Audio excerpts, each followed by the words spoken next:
All right. So today we are working on Tumbling Cosmos. Look at this pattern. Oh my gosh. So it's not a super difficult pattern. It's basically just tumbling blocks. What makes this pattern super difficult is there are about 120 different fabrics in this quilt. So trying to keep track of all that and keep everything in order and keep everything going the right way is going to be very interesting. So we are going to give this a try. This is my first video making blocks with this. I did do a video of opening the fabrics. So I have all of these beautiful fabrics, and we are working on the first quadrant, which is the top left quadrant. And yeah, we're just gonna dig in and do it, guys. So I'm not gonna show like the actual pattern. Obviously you would want to buy that from Tula Pink. It's made by Tula Pink. I believe Paper Pieces buys it, but even your local quilt shop will probably have it. You know, you can basically buy it anywhere. So you definitely want to buy the pattern, because that's going to give you a really good step-by-step on how to do this. You can use your own fabrics. There are some places that are doing block of the month. That's what I chose to do, was a block of the month, so that I can get the fabrics. There's places that are doing full fabric kits, so you can get all the fabrics, but of course you can use your own jelly rolls or just your stash. This is a great stash quilt with so many different fabrics, so do it any which way that you want will definitely work. But I did the block of the month, so I am going to be doing the pattern exactly. I'm going to basically create a duplicate of what she created because I think it's awesome. So we are going to start with row A. So it looks like for row A I only need my diamond shape.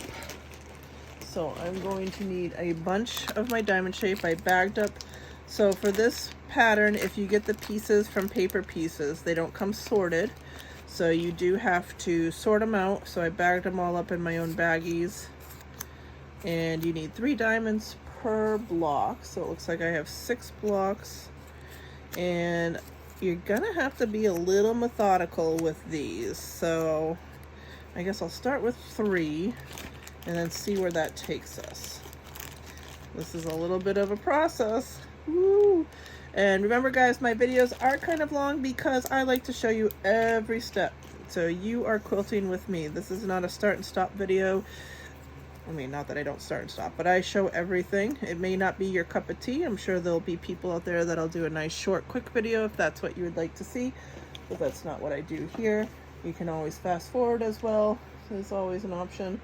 All right, so I have to match up my fabrics that I got in from my block of the month with the pattern. So the first thing I need is Pom Pom Petunia. So that should be in my double stack. So I have 3 piles. I have an 11-inch, a double stack, and a width of fabric.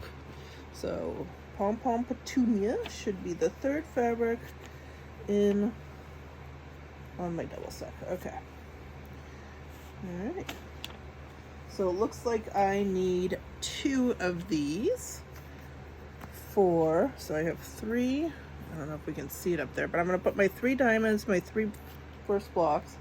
So I need 2 of these Pom Pom Petunia. All right, so let's see what the best way. I glue based. Where's my glue? Let me find my glue. That probably would have been good to, oh, I have it right next to me. I was like, that probably would have been good to have next to me, and I do. So let's see the best way to fit these on. So these don't seem to have a rhyme or reason. These aren't really fussy cuts, so I may be able to actually fit 2 like this. Maybe we'll do that. I do want to see some of the dots though, so we want to make sure. So this one's good because I got a couple dots there. Would it be better like this?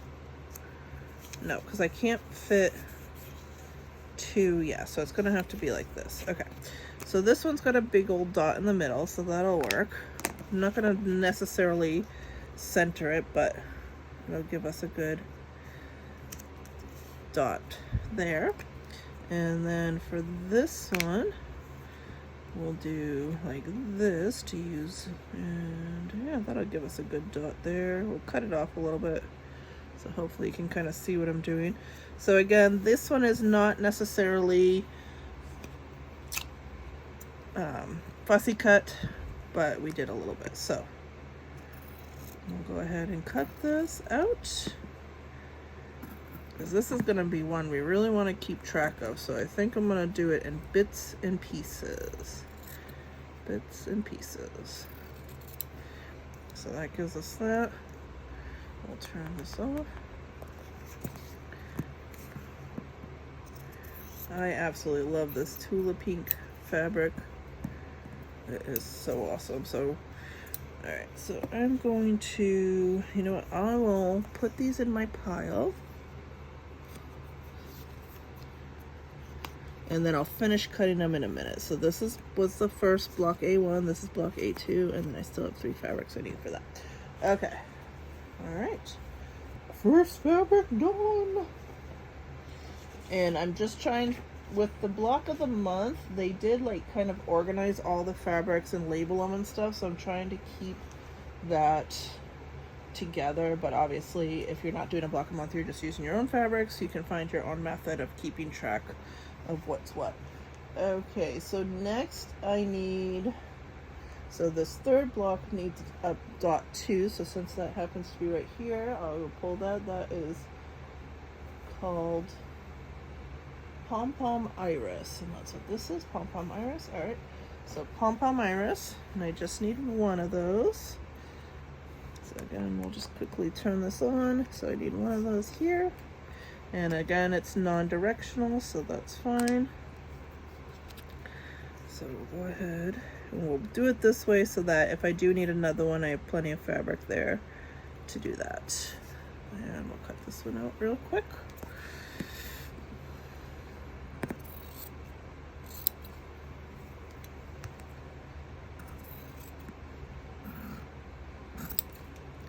And that will leave plenty of room. All right, so that's gonna go in our third block pile here. And this will go back on our stack in order, so that we don't lose our order. Okay, so next I need some stripes, a solid. All right, let's do the solid because that'll be easy. So let's dewdrop solid. So where's that? Dewdrop. Right here. So that was my 11-inch. Okay. So that'll be in this pile. So solid should be towards the end. After that dark. Okay, so it should be this one. So we're going to separate this pile and take this one out. We'll start, I always start, so you can see they left selvages on some of these. I always start on the side that doesn't have the selvage to cut from. So we'll do the same thing. We'll put it up in the corner, so if I need a second one at some point, there's plenty of fabric down below.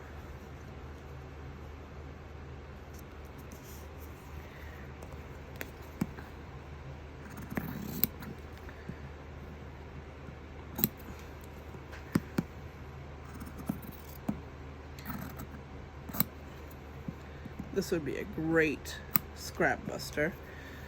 I don't have all my scraps organized, so I decided not to do that, but oh, I dropped my scissors. All right, I'm gonna have to pause this. I'll be right back, guys. Sorry, I dropped my scissors.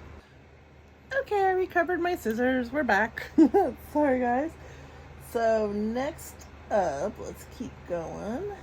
So we got our 3 tops. We're gonna do, let's do the non-directional fabrics first, because those are gonna be the easiest. So this one is going to be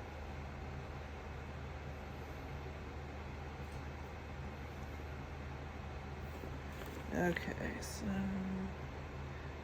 that's gonna be in this stack. So we're gonna use This beauty. Ooh, I like it. So this will be our next one. And we'll leave this open so we know where to put that back in. So I need one from each. And all right, so if I want to match,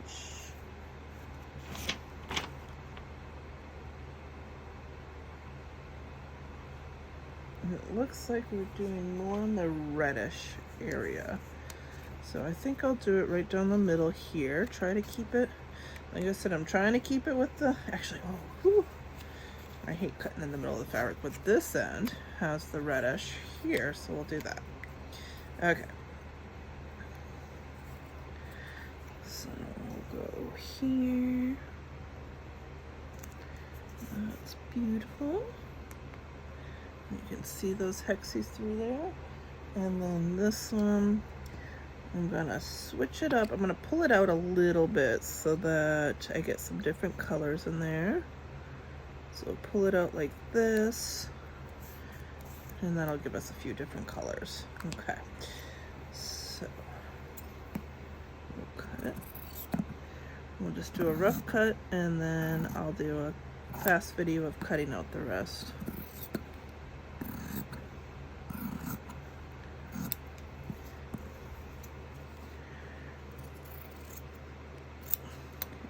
So that block is done. I need 3 more fabrics, and then we got number 2. Okay. So again, we're going to put this back into its spot, so I know exactly where it is. And close this up. All right. So next, so I need 2 more fabrics, right? Oh, 3 more fabrics. Wait, what am I missing? Oh yeah, 3 more fabrics. Okay. So I need from here. And again, if this is too much detail for you in my videos, please feel free to fast forward, but I like showing it all. It's my jam. Hopefully you like it too. All right, so we need this fabric here. This is gonna go on the first piece.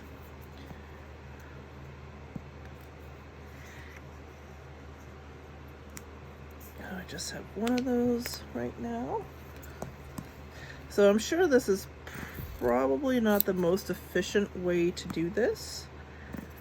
It'd probably be better served like if you knew how many of this fabric you needed throughout this section, you could cut 3 of them all at once or something like that. But again, I just really like keeping it all organized. So if I do a couple at a time, yes, it might take a little bit longer, and maybe down the road I will do it differently, but for now, I like it this way. Okay, so I have to put this back in because I accidentally closed it on myself. So where does it go back? Here we go. Okay. I'm trying to keep these in order because I did get a list from the company that I did the block of the month with, and it listed them all in order of what they cut. So I just wanted to keep it that way. So 2 more. So now I just have to do my stripes. Okay, so the stripes are the tricky one. So those are the ones that are going to be fussy cut. So let me make sure I get the right stripe. Okay, so that's going to be this guy here. And it is going to be used quite a bit, but they're done a little bit differently in each one. So on these particular ones, it looks like the stripe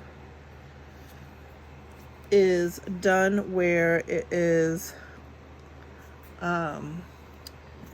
the edge of the purple. The edge of the purple goes along the edge, one of the edges. So what you'll end up with is a little bit of blue and all purple. So obviously I can't get 2 in a row here, so it is going to use up a little bit more fabric, but I do, like I said, I'm trying to mimic the pattern as best I can. So this is the way the pattern does it, so this is the way I'm going to do it. So I'm going to put that edge right on the purple, so you get a full purple and a half blue on one side. And then the other one is done the exact same way, so we'll go over one here so we have plenty of, because if I do it here, I may not get enough seam allowance along here, so we are gonna have to do it there. But you do get a full width of fabric on this, so this is gonna be used a couple of times, but you get plenty of fabric hopefully to do that. So we got those two. So again, just fussy cutting these a little bit. And I can't really reuse this, so we'll just go ahead and cut this off.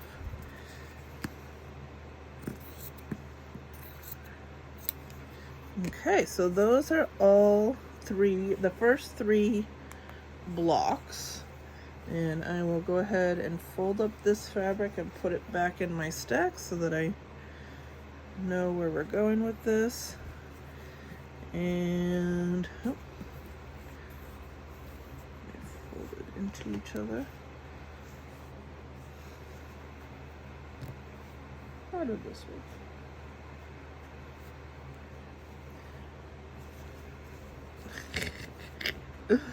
All right, a little precise there. All right, so that's all set. So now we have our three blocks. So I'm going to go ahead and trim those out, and then I'll come back and show you how I'm going to do my tail. So we'll do fast on the trimming out part.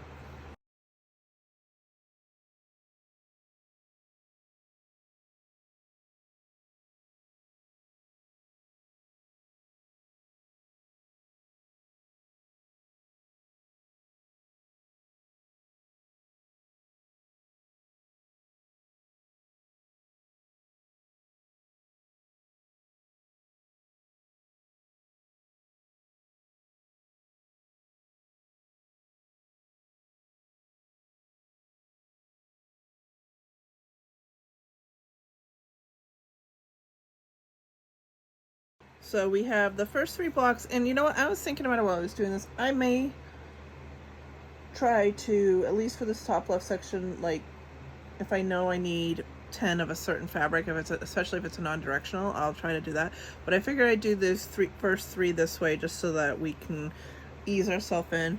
This is a huge block quilt. It can seem so overwhelming, so we definitely want to try and take our time with this.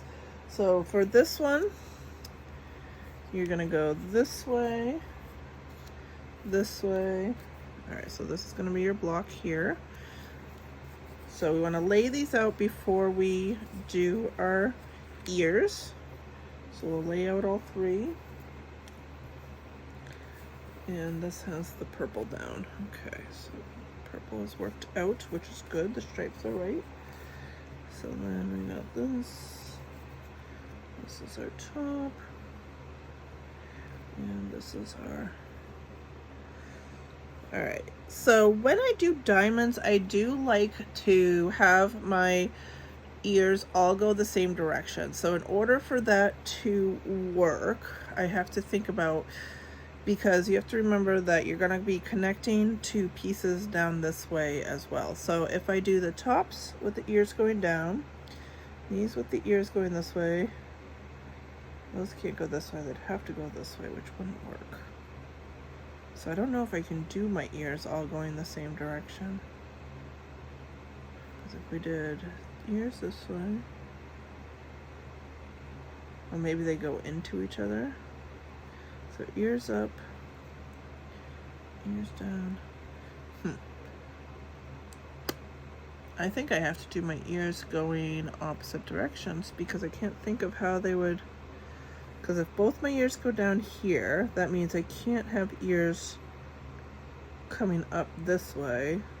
So it wouldn't be able, they'd both have to go opposite directions, which means these would hit into each other.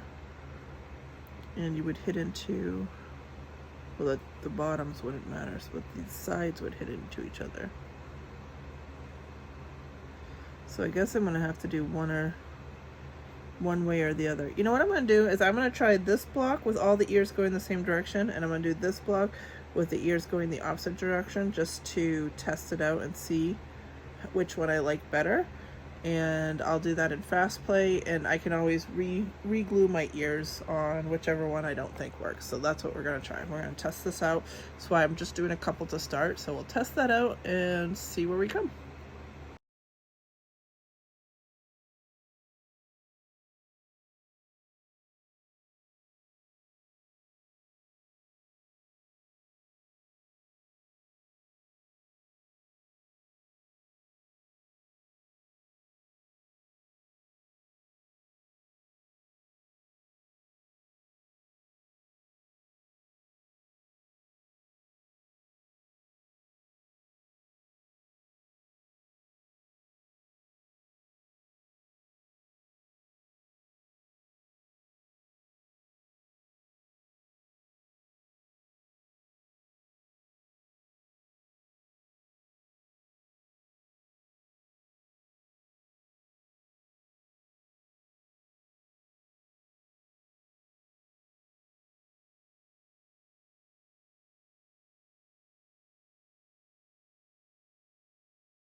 Okay, so yeah, I think we are going to have to spin our tails on this one so that all of these tumbling blocks are going the same direction, because when I do my tails the same direction, like you can see here, both my tails go up here, but if I were to nest one here, I would run into this tail here.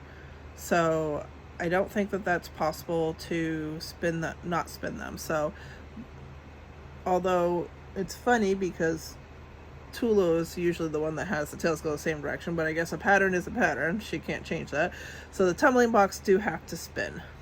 So what you want to do is basically either go all the time counterclockwise or all the time clockwise. It doesn't matter which one you do. You just want to make sure you do it the same for the whole quilt. I tend to go counterclockwise, so what that means is I would start with this one.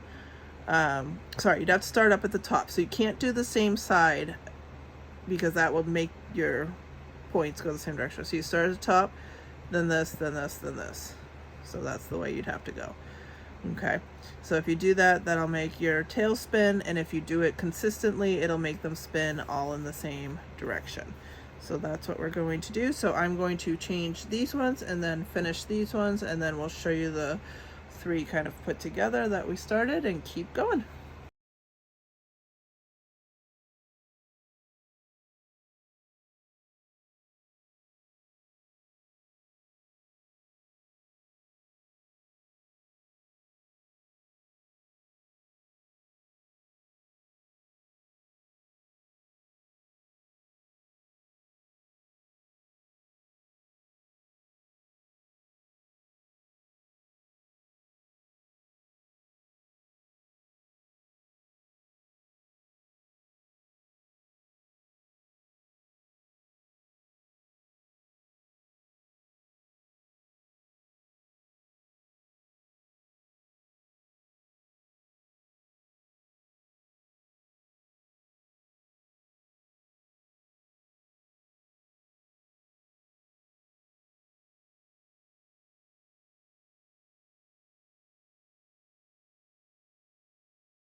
So we have everything basted. This should work perfectly. You can see now that my tails will nest, and then, like for instance, if this was a bottom one, you can see this tail would nest in here, and then this tail would nest up. So that's going to be perfect. So again, when you're doing the tails, just make sure you're going either counterclockwise or clockwise, and do the same thing for all of them. So these are my first 3 blocks. Yay! So I am going to, the way I'm going to keep these organized, I think I saw somebody online do this, and I thought it was a really good idea, is I'm going to put the 3, so how do I, you know what? I guess it doesn't, no, it probably matters. Let's see. So what are we going to do? We're going to do since I go counterclockwise, we'll do top, right, left. So we'll stack them like that. Top, right, left, top, right, left. And I'm going to clip them together so I know that's the first block. Top, right, left. These little clips, I got a bag of like 100 of them, so we'll do that. Top, right, left. And that will keep them all together, organized, so I don't have to go searching for pieces. And once I get a few of them done, I'll stitch them together, and then they'll be stitched into their at least tumbling block so that I don't misplace them. And I would not be, I don't know if I have a pen handy, but I'm not wholly opposed to labeling them either. So A1, A2, A3, maybe I'll get a pen and do that, but you know, whatever you need to do to make this easier for you. You could also clip like a little piece of paper to it, that would work as well. So something like that, just so that you know which block is which. So I am going to go ahead and do a few more blocks. I think I'll just do them on fast forward since it's pretty straightforward, but I just want to show you my process. But these are the first 3 done. We've learned a few little tips of fussy cutting, what we need to fussy cut, and then making sure our ears spin. So you want your ears going opposite directions to get the easiest way of putting this all together. So we'll go ahead and glue baste a few more and yeah, keep rolling on this quilt.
Okay, so I've been putting together all of these blocks, and we're just doing it in fast motion because it's pretty much standard across the board here. You just have to really look at the pattern, figure out which fabric you need, cut it, baste it. I'm doing it in small steps right now.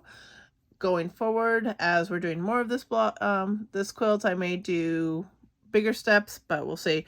But I just ran out of glue in my glue pen, so I just wanted to show how you change that. It's a pretty basic thing that probably you already know, but I figured I'd throw it in here since we need to do it anyway. So you want to screw it all the way up. This was when I first started doing this, I did not know you had to screw it all the way up, and it took me a while to figure that out. So you screw it all the way up, pull off the old one. The new one will come in this tube. You literally just push it down, pull the tube up, and then you can screw the glue stick down. And it's as easy as that. So you have a little bit that's up, but that's fine because you're going to start using it obviously. And then what I normally do is I take the old one. Some people will scrape out the glue from there. There's quite a bit in there. I've done that before too, but I just don't have anything to do that with right now. But I put the old one in here, close it up, and I throw this in the trash. And these little holders for the glue are actually really good for needles. So if you break a needle or something, it's really good to keep one of these on hand that's empty. If you break a needle or anything, or if you just want to transport your needles even, you can put them in here and you won't poke anything. So that's my tip of the day there. All right, so I'm going to keep going on basting and cutting and getting these all done.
So this is the rest of row A all put together. So we're going to clip these together, and then I will work on row B.